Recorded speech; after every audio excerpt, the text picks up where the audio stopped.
శిష్యులు ఉన్నారు. అసలు ఈ శిష్యులు ఎవరు? అవన్నీ నాకు ఎందుకు పేర్లు, వాళ్ళ పేర్లు నాకు అవసరం. శిష్యులు అంటే ఎవరు? దేవునితో యేసు ప్రభు పుట్టిన తర్వాత 3.5 సంవత్సరం సువార్త చేశాడంట. ఓకేనా? 3.5 సంవత్సరంలో శిష్యుల్ని ఏర్పాటు చేసుకున్నాడంట. ఎవరిని?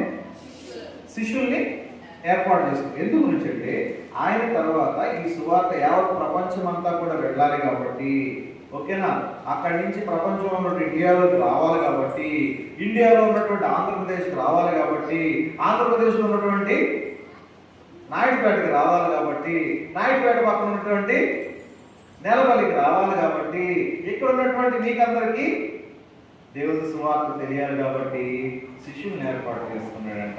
ఓకేనా? ఎంతమంది శిష్యులు ఉన్నారు యేసు ప్రభుకి? 12 మంది శిష్యులు ఉన్నారు. ఎంతమంది? జాగ్రత్తగా వినాలి, క్వశ్చన్లు అడుగుతా. ఓకేనా? అన్ని గుర్తుపెట్టుకోవాలి. ఎంతమంది శిష్యులు యేసు ప్రభుకి?